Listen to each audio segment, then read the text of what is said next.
Welcome back to Knights HQ podcast. I'm Jay Nelson. Today, wow, when you're talking about podcasts, when you're talking about the NRLW Newcastle Knights, it doesn't get any bigger than this. We've got the Director of Football, Peter Parr, with us today. Parrie, how are you, mate?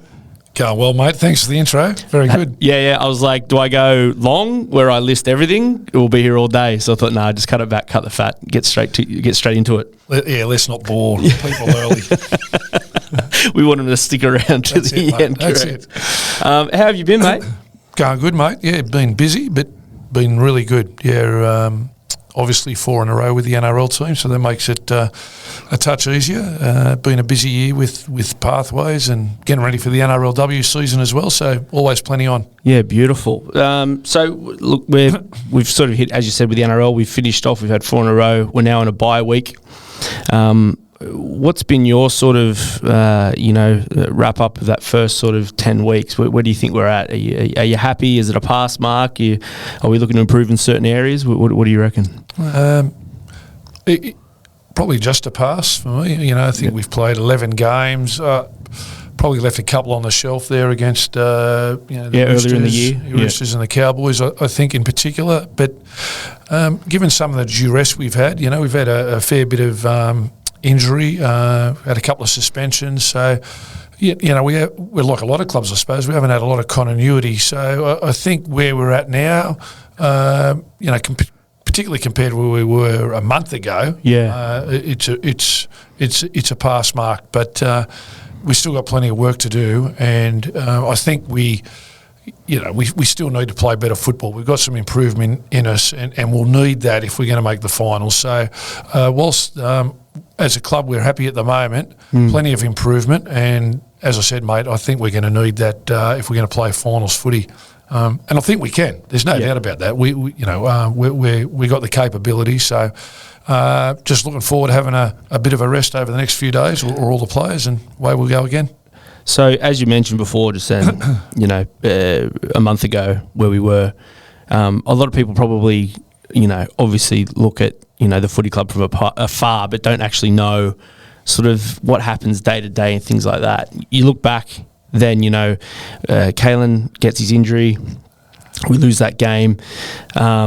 What is it like, obviously almost like a day in the life of a director of football? Where do you go from going, all right, we've lost our marquee player to injury, but we've got to keep going and figure out what we're going to do. What's the mindset? What are you doing day to day to make sure that the train sort of keeps rolling? And now that we've done that, we've won the last 4 games. First thing I do is there's a lot of doomsdayers out there, mate. Yeah. There's a lot of people that think the sky's going to fall in just because you get an injury. And I said at the time that we're a squad, not a team. Yeah. And we have great faith in everybody that's part of our squad. So just because, you lose a player of Kalen's calibre doesn't mean that you can't win. We had a few other injuries at the time too. Tyson Frizzell, who's another experienced player, was out at the time. And I think the easy thing for people to do is just say, oh, well, no Ponga, no Knights. But we didn't believe that for one moment. And we knew that we would have to change the way we played. We knew that we would have to be good in particular areas of our games to compensate losing a player of such class. Let's be honest about it. Kalen is hugely influential at this club, and he's a hugely influential player in the game. So you're going to have to adjust, and I think the players have done that remarkably well. We always had faith in Davey Armstrong. He's been there or thereabouts the last year or so. We knew that he was a good player. He's probably exceeded even our expectations, to be fair. But as I said, mate, we always thought we were a squad. And if you start listening to, the outside noise, you're always going to be in a little bit of trouble, or give yourself a little bit more stress. Like, we got confidence in each other here, and hopefully we can keep it going. Yeah, unreal. Early in the year, or actually also recently as well, we've had a lot of re-signings in the club. Bradman, Best, Jacob, Gags. The coaches re-signed earlier in the year.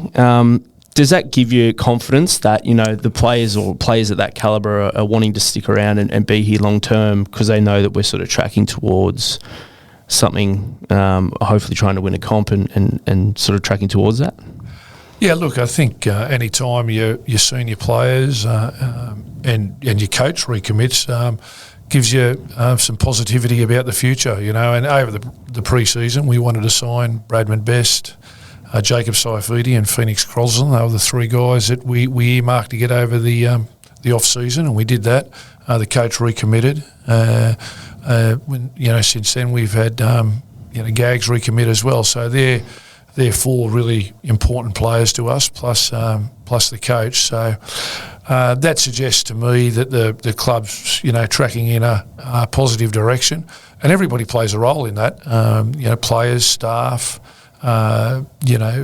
partners of the club, the community. Yeah. Because you've got to take into account that we can do everything we can here, to make this environment as good as we can for the players and the staff. But when you turn up to McDonald Jones Stadium and there's 30,000 people there, or you go to the Dragons game this year where there's 10,000 there in a diabolical weather conditions, that also helps retain or attract players. So, for me, it's not just about the club, it's about our fan base and our members. You can package it all up, the lifestyle of Newcastle, and it's if you're getting things right around here and you add on the other parts to it, pretty hard to knock back.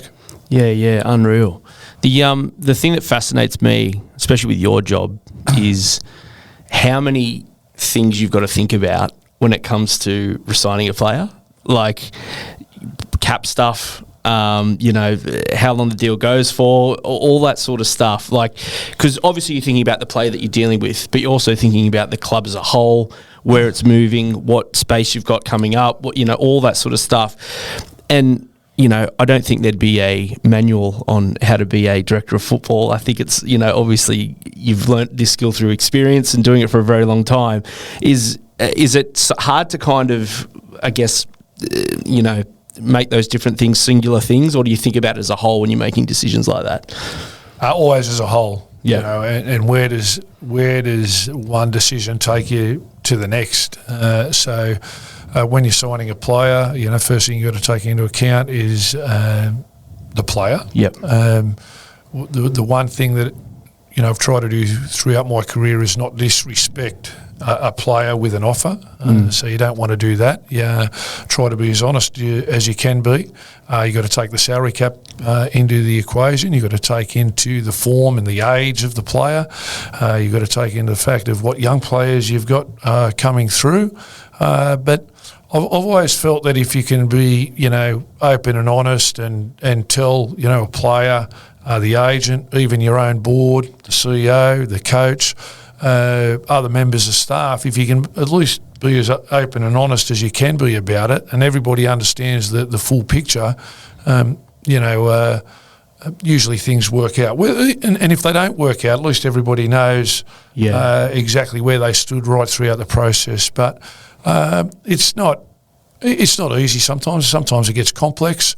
But like I say, mate, I try to keep everybody abreast of what's happening. And as I said, mate, if it doesn't work out, well, everybody knew exactly where they stood throughout the process. But a lot of the times, you can work it out.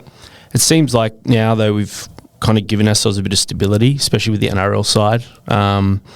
And how important do you feel that is to sort of, having a core group that sticks together and moving and tracking forward with those people?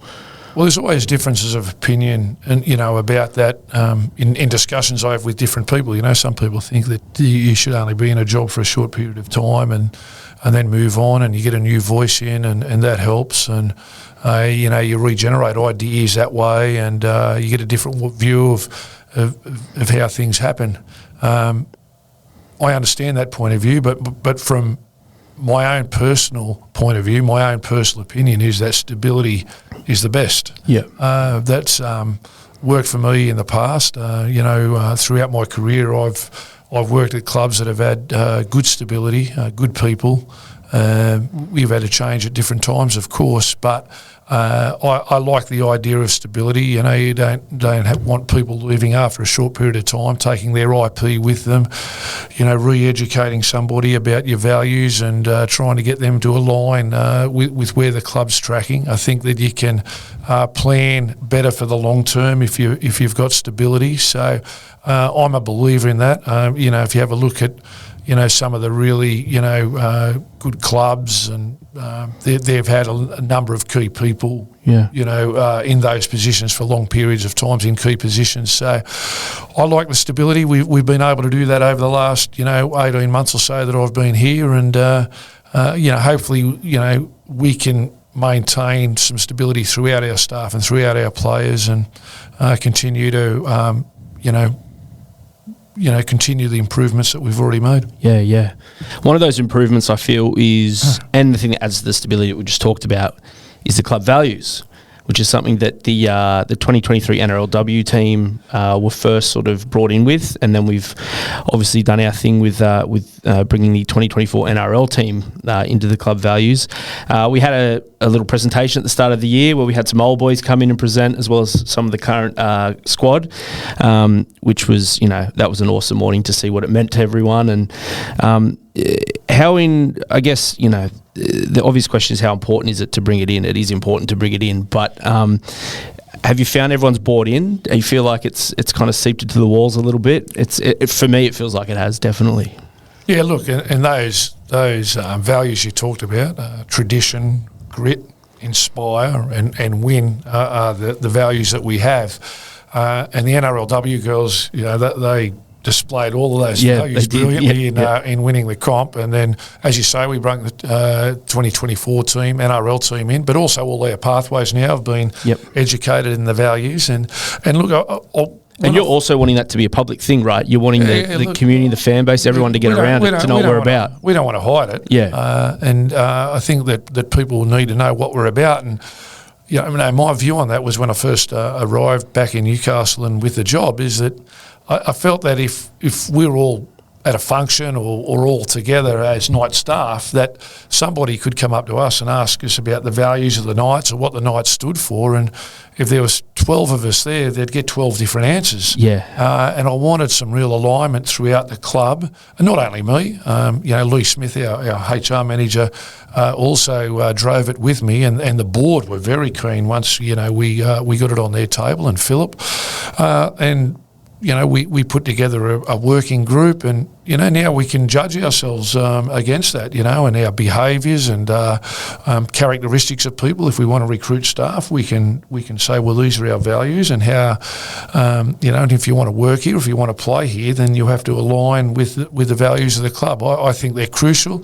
It was a great exercise, and you know, to have guys like Mark Hughes and Kurt Gidley and Danny Badiris involved, Chief was there, Steve Crow, the president of our old boys.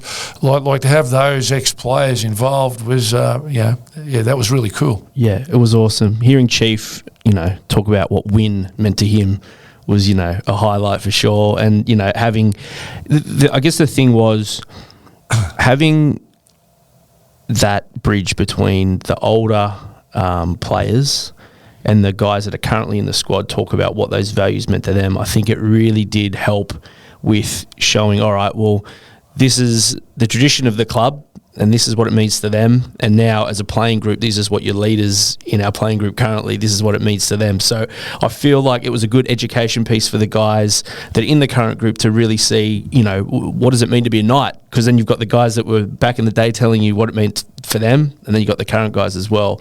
You know, it doesn't get much better than that. No, well, you know, I use the word alignment, and as you know, mate, that's a word I use a lot. Yeah. I just thought it was great to see somebody like Chief and Steve Crow, who played in our 1997 premiership winning team, being aligned with the values of the club with the current group of players.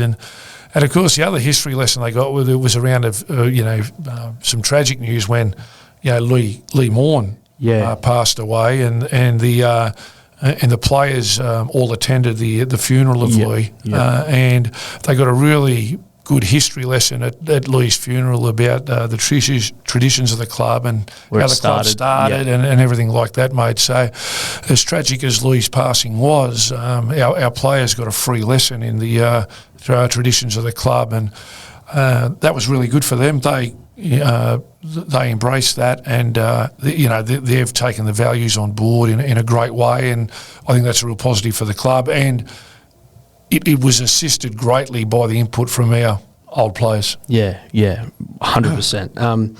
We've been talking a lot about, we just mentioned then the 2023 NRLW team, and we've been talking about re-signings. Obviously, there's been a coaching change for our NRLW team.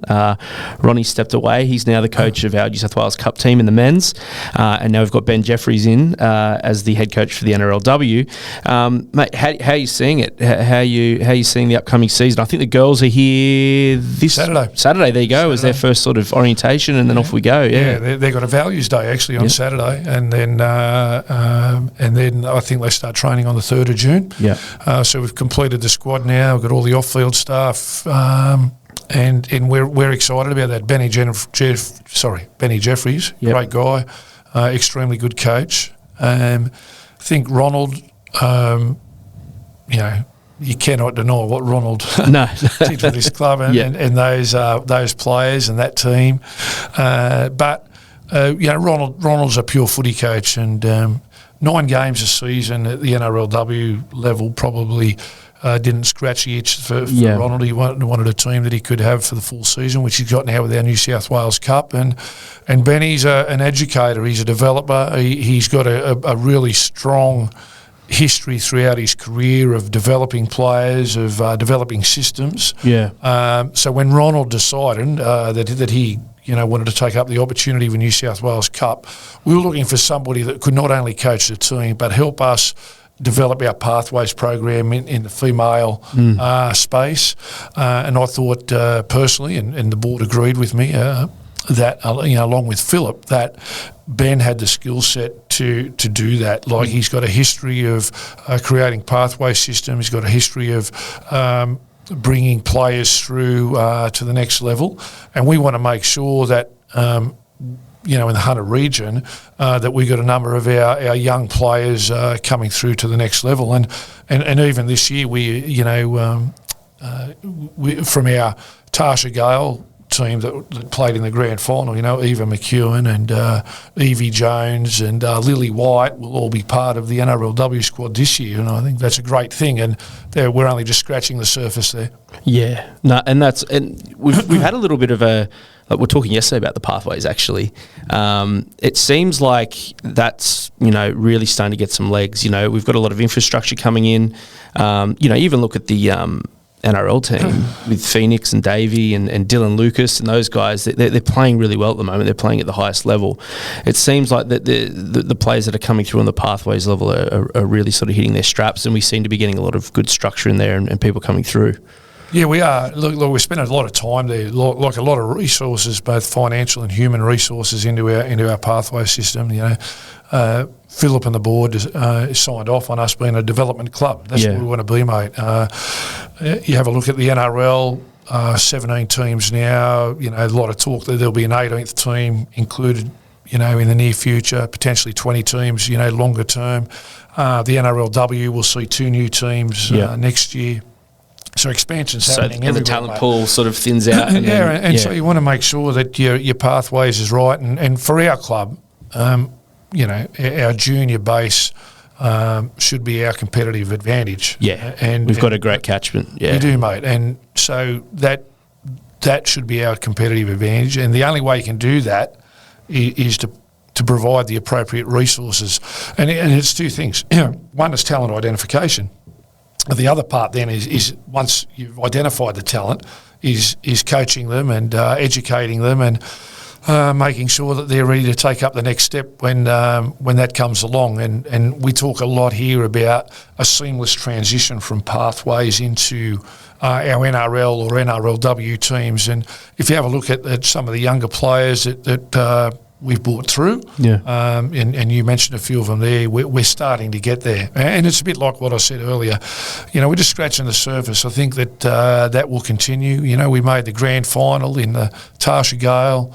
we're in the preliminary final. Lisa Fiola, we're in the preliminary final of the SG Bull under-19s. We've got a number of really good young players through, but it's incumbent on us now to make sure that they can take the next step, and I'm really confident we've got the systems in place that will enable us to do that. Yeah, unreal. Well, look, we're going to take a quick break there. We'll be back. We're going to test you on your career. I look forward to it. All right, this is Knights HQ Podcast. Welcome back to Knights HQ Podcast, the home of the NIB Newcastle Knights. I'm Jay Nelson. I'm here with Peter Parr. Now, mate, how do you reckon you'll go here? Player quiz. Career quiz. Player quiz, force of habit. We normally do this with the boys, and we give them a few questions about their career and things to see if they understand and guess it right. How do you reckon you'll go? I don't think I'll be that good. All right, we'll see. But hey, you haven't got it. Has Jimmy Ward had anything to do with this? No comment. Okay, here we go. Now, with these answers, yeah, you love a good yarn, and all your footy yarns are pretty good. So if you want to elaborate or not elaborate as much as you want, it's up to you. All right, so here's the first question. You joined the Cowboys in 2001. Who was the top try scorer for the Cowboys that season? Well, I and bonus if you know how many. Well, I joined the Cowboys in 2001, but in November. So my first season was 2002. Okay, yeah. I'm going to take a stab. I'm going to say Paul Bowman with 13 tries. 13 is correct, but it's Glenn Morrison. Ah, there you go. 2002 though, no, fair. 2002, top try scorer. I'll go Matt Singh with 15. Okay, Matt Singh. We'll get a fact check on that in the background. We'll go to the next question. All right, number 2. You've also worked with the Blues. Yep. Who was the Blues captain in Game 2 in Perth during the 2019 series? I'd go 2019. Yep. I'd go Boyd Cordner. Bang. Got him. That's light work. Number 3. Very good captain, Boyd Cordner. Hey, what a great night. Yeah. A great night in Perth. That's a good night. That's a ripper. And you were also part of the Western Reds back in the day. You've got a couple of little connections to Perth, hey? I do. Good area. When we played there last year, it was lovely. Yeah, no, beautiful part of the world. Are you happy to see a team in the works to go over there? I'd love to. I'd love a team to go back to Perth. It'd be unreal. Awesome. All right, number 3. Actually, we got a 2002 top try scorer. Matt Singh. How many? He got 16. Oh, that's pretty good, Parrie. Not bad. That's pretty good, mate. Well done. It's close. All right. You won a competition with the Cowboys in 2015. Yeah. I'm sure everyone remembers that grand final. Pretty crazy. Hard to forget. Yeah. Still coming. The heart rate's still coming back down from that one. Can you name 3 out of the 4 players that were on the interchange bench at the start of the game? For the Cowboys? Yeah, 14 to 17. 3 of the 4. Yeah, that'd be John Asiata. Yep. Ben Hannett. Yep. Rory Kostjason. Bang. There's 3. Well, hey, and I'm glad you remembered Rory because he's probably down the hall at work doing his thing. I sat beside Rory watching Jonathan's conversion attempt. A tense moment. Yeah, it was a tense moment. Man, I don't even know what I do. Like, honestly, like when we're playing and we're at work and we're doing our thing, and I could only imagine what you're going through as well, being on the cans on the sideline and directing all that. Yeah. But even when the game is just a regular season game, my heart's in my mouth. Yeah. I'm like there's a few games last year, like the one at Penrith at home and stuff like that. And I'm like, imagine being on the sideline watching Jono kick that for the win and then do it the way you did it. Like, you can only imagine what emotions you would have been riding on that. Well, I'm no different to you or anybody else, mate. You know, your heart's in your mouth because you care. Yeah, 100%. That's all it is. Yeah, crazy. Joined the Knights in 2022. How many players have debuted for the Knights in NRL since you've joined the club? Bonus point if you can name the first and the most recent under your tenure. I reckon the first. I'm going to take a stab and say 7. Not a clue really. Yeah. And I reckon the first was Christian Mapapalengi. Bang, got it. And I reckon the last is Davey Armstrong. Bang. Look at that. Easy as. That's really impressive. You actually got the hard part right. Like, which was that? Yeah. So it was the bonus for the first and last, and you killed it, and that was probably the hard part of the question. Unreal. All right, number 5. Our club won the NRLW Grand Final in 2023. back-to-back premiers from 22 also. Which player executed the one-on-one steal late in the game to put us in the attack? Sheridan Gallagher. Bang. I reckon you went easy on him. Surely he would have known that. Unreal. That was another great afternoon. That was a very good afternoon. That was the 2022 one was funny because, and it's funny that Jimmy's in the room. Like, we'd never been to grand final week before, and that was only my second season at the Knights. Yep. And obviously you've done everything in the game, so I think you could tell we were a little bit like deer in the headlights type thing. And it was a lot of fun. Yeah, man. Oh, wasn't it what? That was unreal. Grand final week's the best. Eh? Oh, it is the best, especially when you get the results that the girls have the last 2 years. They've been such a special group of players. Those girls have been unbelievable. Yeah, no, it's been great. Captain's run. Okay, so Jimmy's just said in the background if you didn't hear him. There's a yarn game 2 in Perth, New South. So you were the Blues team manager, correct? That's right. Yeah, there was a game from 18 to 21. 18 to 21, that'd be about right. Yeah. And five series I was there. Yeah. So game 2 in Perth, captain's run. 22 was my last, I think. Okay, gotcha. Yeah. And 19 in Perth, game 2, captain's run. I think it was a couple of years later. But Matt Burton was playing. Okay, gotcha. Is that the one, Jimmy? Correct. Yeah, and Freddie said that they could have recovery off if I caught one of Matt Burton's spiral bombs. How'd you go? I didn't get near it. Now, was that on the recovery, boys? Was that on purpose? Or man, when he kicks those things, it's like I just look like a stupid old man running around. That's a great yarn. Freddie said they could have recovery off if I could catch one of Matt Burton's ones. Oh, man. And they didn't put much confidence in me because half of them were already heading to the pool before he kicked it. Well, hey, you played on the wing for South Newcastle, 87-88 grand final winner. Surely you've caught a few high bombs. I don't know if that was high as Birdo's, but No, he takes it to another level, mate. Well, mate, look, thanks so much for coming in. We really appreciate your time. You're a busy man. No. Man, killed the quiz. That was easy. That was light work. Loved it, mate. Thanks for having me. Now, you can subscribe to our YouTube channel. These podcasts go up, full video podcasts on YouTube. Hit the notification bells so you know when they drop. You can listen to this podcast on Apple Music, Spotify, anywhere you get your podcast. Leave a review, leave a comment, and follow us on social media at NRL Knights. That's where you see all the team updates, everything that's happening inside the walls of the NRB Newcastle Knights. I'm Jay Nelson. We've been here with Peter Parr. We'll see you on the next one.